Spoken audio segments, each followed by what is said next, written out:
Jason, who was preaching, got sick this morning with a situation where we wouldn't want him on stage with the kind of sick he had.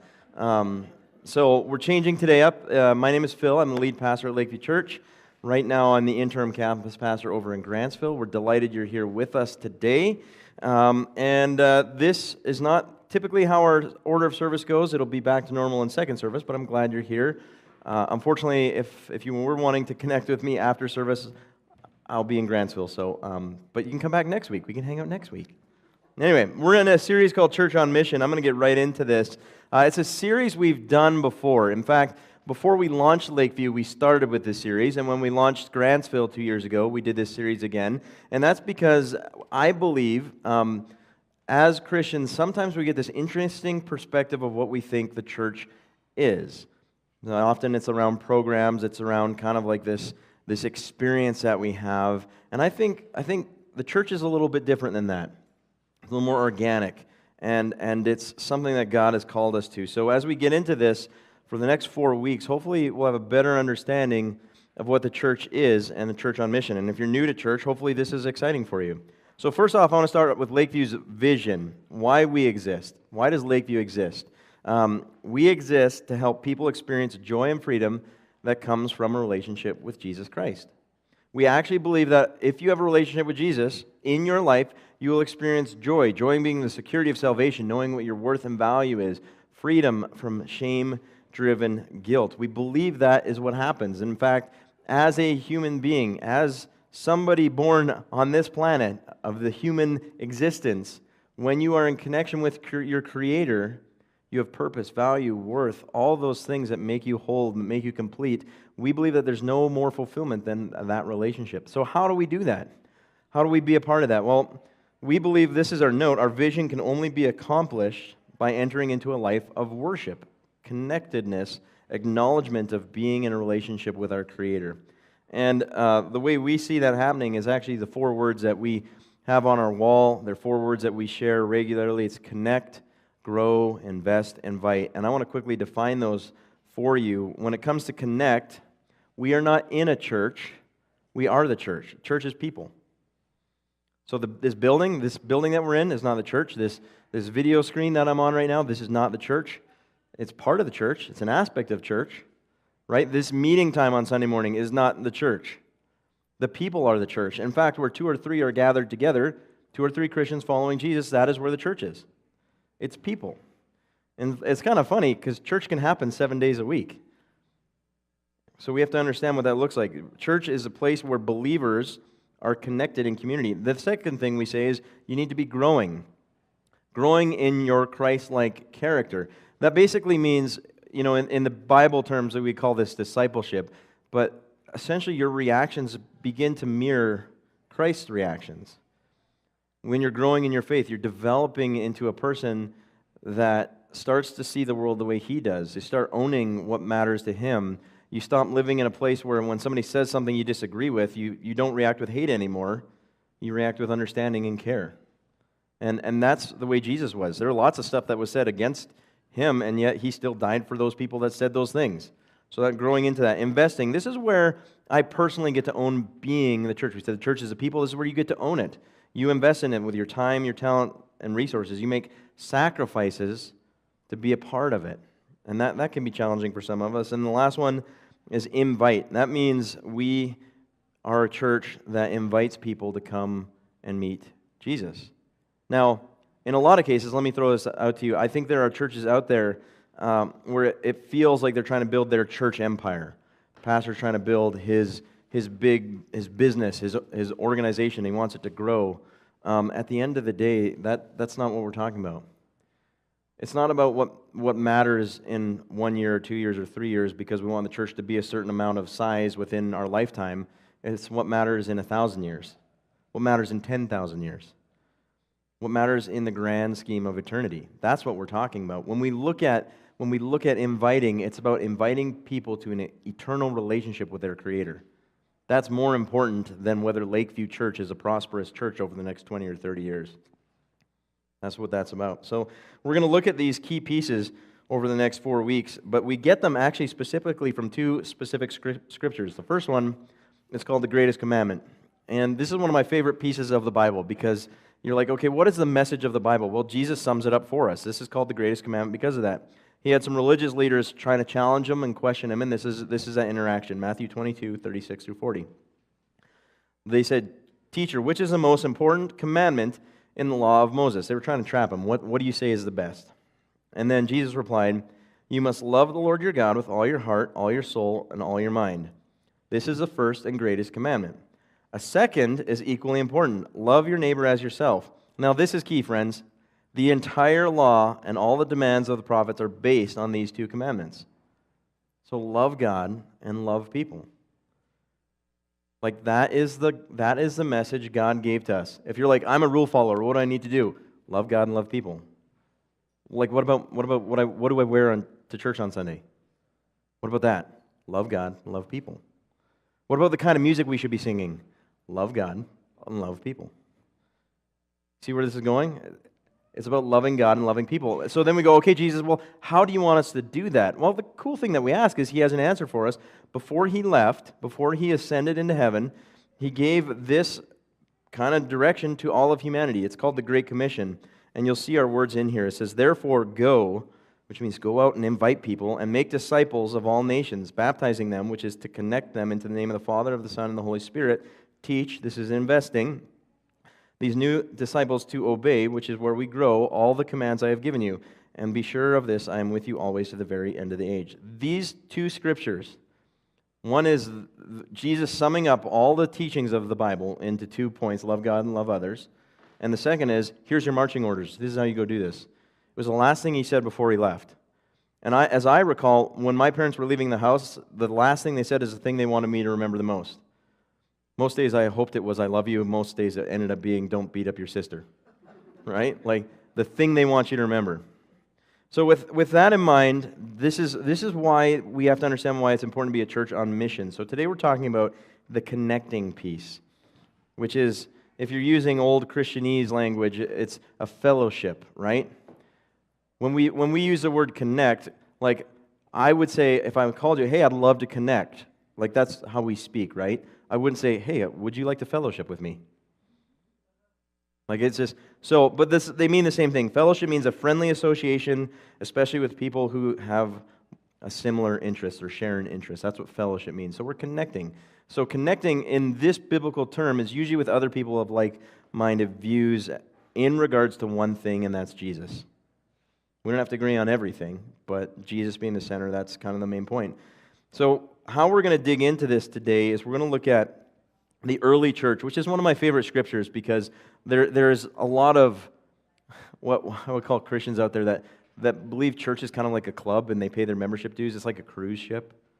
And here I'll pay and you give me the buffet, right? And then they'll go back to Acts chapter 2 and they say, see Acts chapter 2, that they're all in fellowship, everything was good, and it was all about what they got out of it, and they're connecting, living in homes, breaking bread together. We're going to look at that, but we're also going to see that there's a more challenging piece to this than that. So here we're digging in, Acts chapter 2, verse 5. "Now there were Jews living in Jerusalem, devout men from every nation under heaven." Every nation under heaven. I want you to hold on to that for a second. And as we continue, "Those who accepted his message were baptized. They became part of the fold, and about 3,000 were added to their number that day." So what happened? At this point in time in history, Jesus died, went into the grave, was resurrected 3 days later, and then he spent 40 days with his disciples, kind of teaching them, telling them, giving them the Great Commission, and then he ascended into heaven. And after his ascension, his followers were sent out to go and share the good news that he brought to humanity.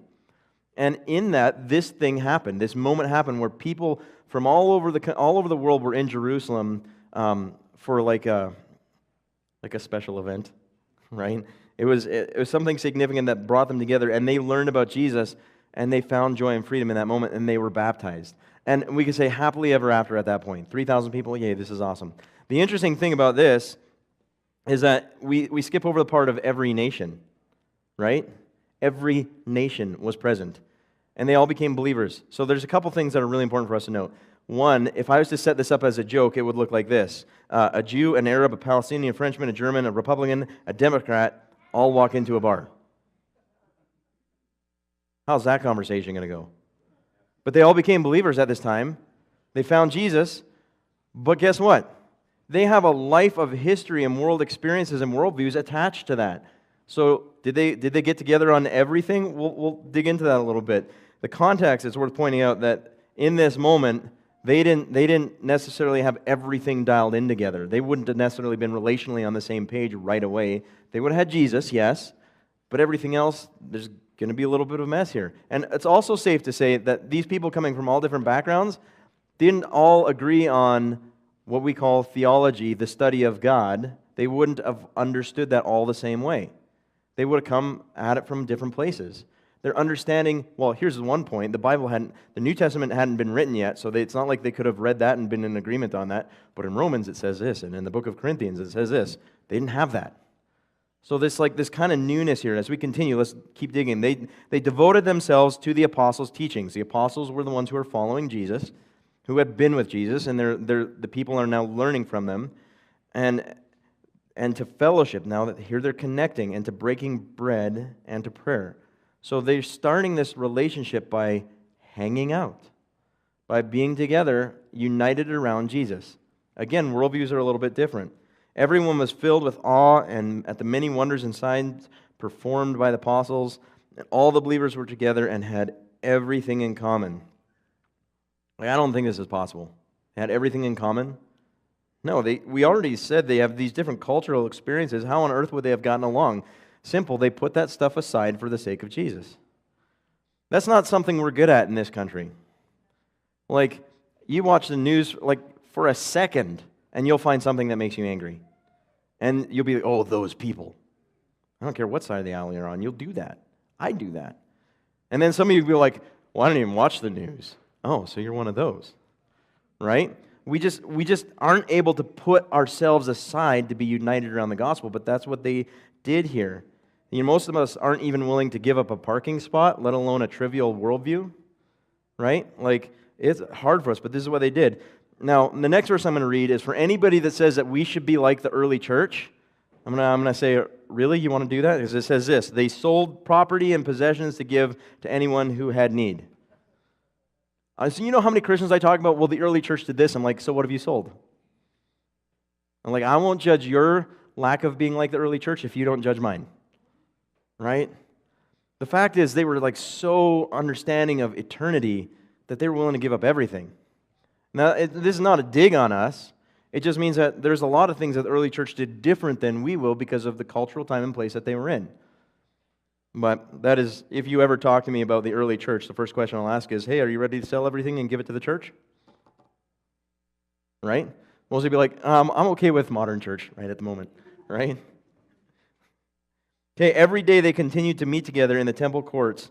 They broke bread in their homes and ate together with glad and sincere hearts. They broke bread in their homes and ate together. They're hanging out, spending time with each other, getting to know each other, learning about each other's differences, learning that this person from this culture sees the world completely different than I do, and might even be offended by some of that, but at the end of the day, what's the center point? Jesus. Because Jesus died for that person, and that person, and that person, and that person, and that person, and that person. And when Jesus would walk into a room and he'd look at everybody in there, he wouldn't go, I died for everybody, but... No, I died for everybody. That's the way God worked. With glad and sincere hearts, praising God and enjoying the favor of all people. And the Lord added to their number daily those who were being saved. See, all these people came together and they lived happily in fellowship. Now, this is the point where you go, and happily ever after happened. Right? But we know that's not true because you want to know something? That the rest of the Bible is the disciples trying to teach these people how to get along. It's like it's kind of funny. Like we speak sometimes in hyperbole. Hey, they got together. They were all everything in common. They were they were unified. They were centered around Jesus. Happy day. But then why is the rest of the New Testament like you screwed up here? You're being mean to this person. You shouldn't judge that person. Yes, they're a sinner, but so are you. Like that's the whole rest of the New Testament. Like think about that for a second. It's like we got it together for a moment, and then we're going to go on screwing up. Like that's what it is. So what we can learn from that is this kind of statement we're going to walk through for today. It says, healthy community requires healthy relationships. Healthy relationships require intention. So let me make a quick point, a couple points on here, why connection is important. So point number one, connection is needed. If you're a human being, it's needed. I'm going to give you 3 points on why I think that is.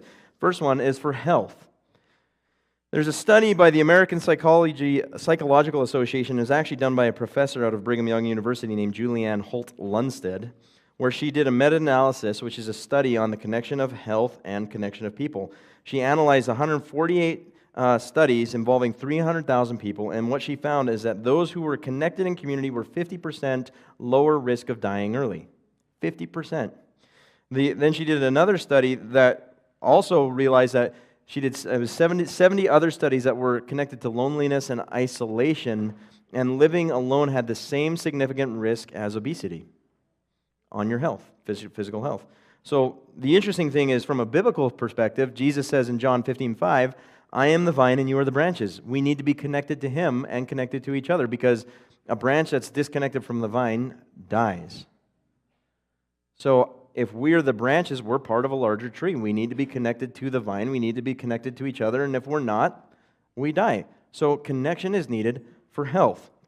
Connection is also needed for safety and strength. This is one of my favorite things. There's a picture of muskox. They're from Canada.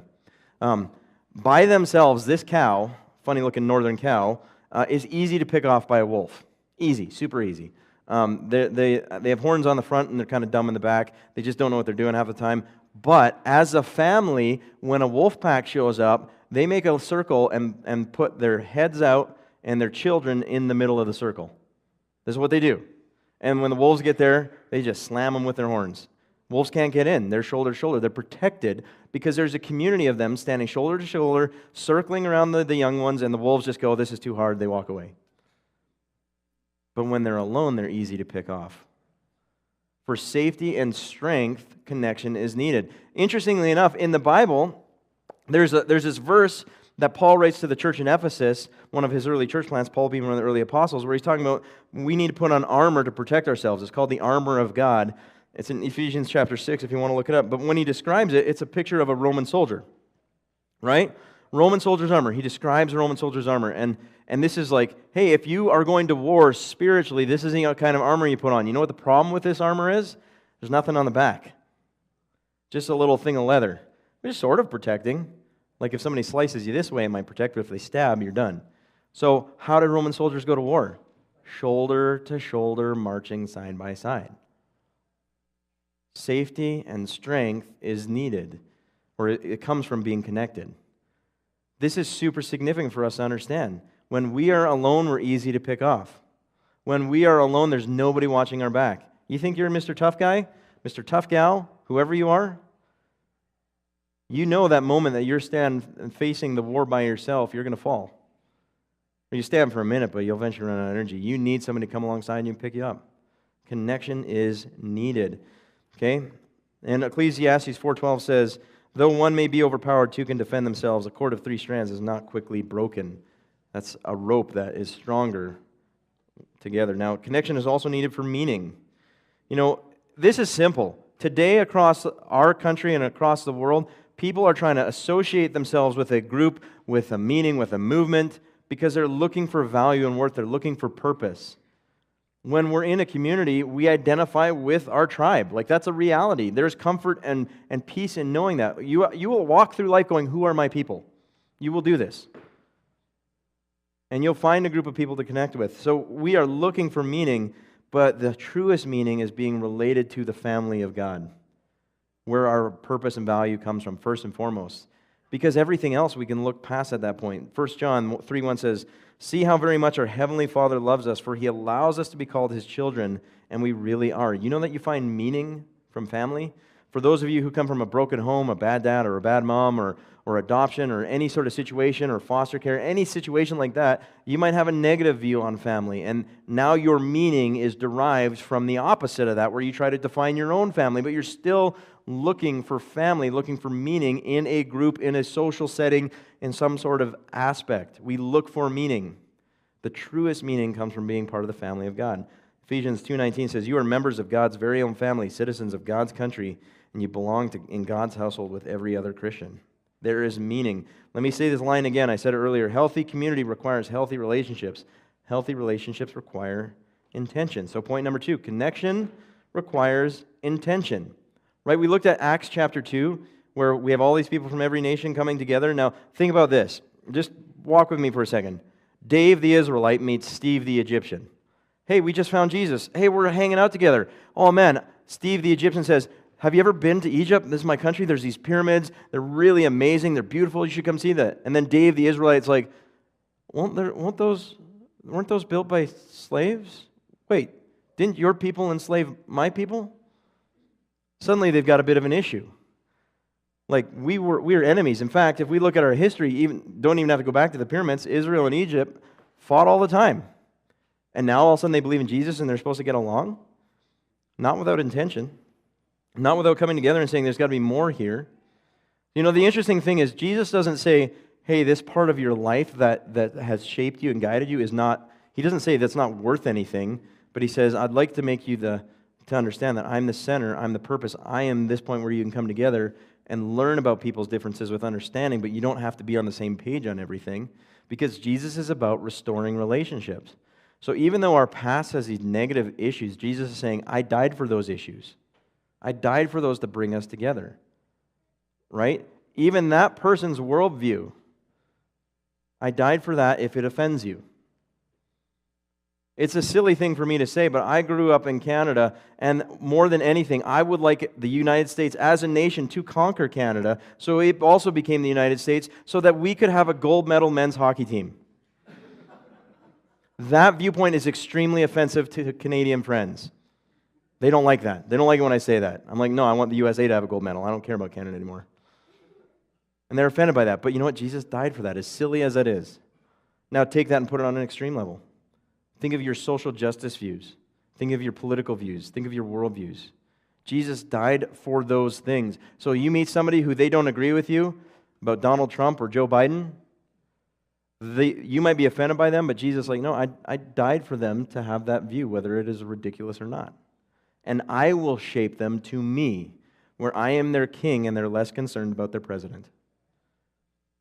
He's all about restoration. 2 Corinthians 5:18 says this, God has restored our relationship with Him through Christ and has given us the ministry of restoring relationships. When it comes to connecting, like think about, do you have family members you need to restore your relationship with? Do you have friends, coworkers? Like Jesus didn't die so that you could have a hatred towards them. He died in spite of that, like He paid the price for you to have that negative, sinful attitude towards them. Like He did. Like, and even in this season where you're like, I can't give this up yet, Phil.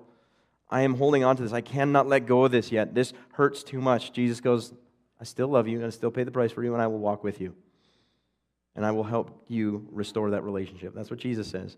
James 3:18, this is one of my favorite verses on community. It says this, you can develop a healthy, robust community that lives right with God and enjoys its results only if you do the hard work of getting along with each other, treating each other with dignity and honor.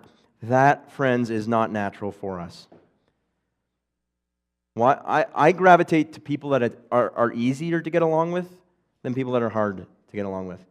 I tend to want to be with people that we have similar interests because it makes conversation easier. I gravitate towards people that have similar political views or worldviews because it makes conversation easier. But this is saying that we can have a robust community when we work at it. That means I can gravitate, or maybe I don't gravitate, I can move towards people that think differently than me. Why do they think differently than me? Instead of just writing them off because of their viewpoint, what if I spent time to figure out how they got there? The difference between robust community and easy community is a robust community survives fire and flame and storms. Those of us with like mind, if we don't have to put the effort into our relationship, those relationships don't stand up when the fire comes. So the challenge here is putting the effort into it. And I will say this, it's not easy. If you're in a really good relationship with good quality people, there's pain. The Bible points this out. Proverbs 27:17 says, as iron sharpens iron, so one person sharpens another. Is your church experience all goody-feely? Thank you. I'll work on that. If your relationships at church are easy and nobody's saying, hey, this is problematic, nobody's challenging you on how you're treating your wife, no one's challenging you on how you're treating your children, no one's challenging you about your attitude towards your workers that you work with, nobody's challenging you about any circumstance in life, and they're not saying, hey, I know you really well, this is a blind spot, you maybe should think about changing this. If nobody's doing that, then you're not experiencing iron sharpens iron. I recently got a new mentor. His name is Tim. And I said, Tim, will you be my mentor? Which means I'm giving him permission to ask me anything, promising to answer honestly in everything, and promising I won't get defensive and angry. And then he says, okay, so what questions?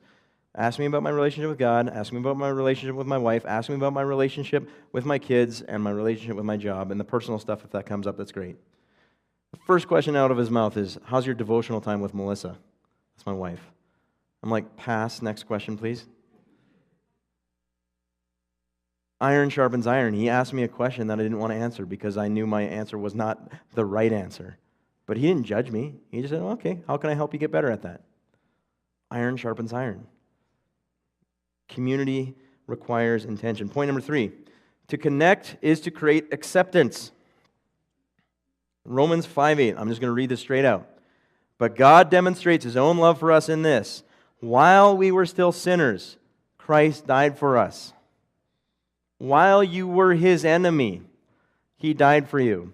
He went to the cross, giving you the hammer and the nail and said, put it in my hand, put it in my feet. That's what Jesus did. You talk about acceptance. Now, let me help you understand something though. That doesn't mean agreeing. In other words, I would like to point out that love and acceptance does not equal affirmation. Jesus loves and accepts me while I am a sinner. He disagrees with my sin, but He still loves and accepts me. We have to get this through our heads. The fact of the matter is there are people in my life that don't believe in God, and I believe in God, and I believe God shapes and guides me. He is my very being. This is who I am, and they don't believe in God. And yet somehow they still love and accept me.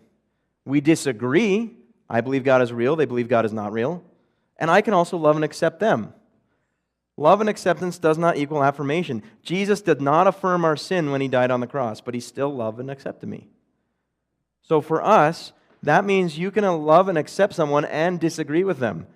And if you can't, they say something you don't agree with, then you have to go back to the Lord and say, I need to restore this relationship because I need to learn how to love and accept them even though I don't see things the same way they do. It's a challenging thing, but it's super important. Super important. So for us to understand these things, when it comes to being connected in a community, when it comes to being a church on mission, when it comes to being the people living out what Jesus has called us to do, it requires us to take a step out of our comfort zone and get to know people. Now, you guys have it kind of weird because you have the meet and greet after the sermon. We've never done this before at Lakeview. But during the meet and greet, there are people in this room you don't know.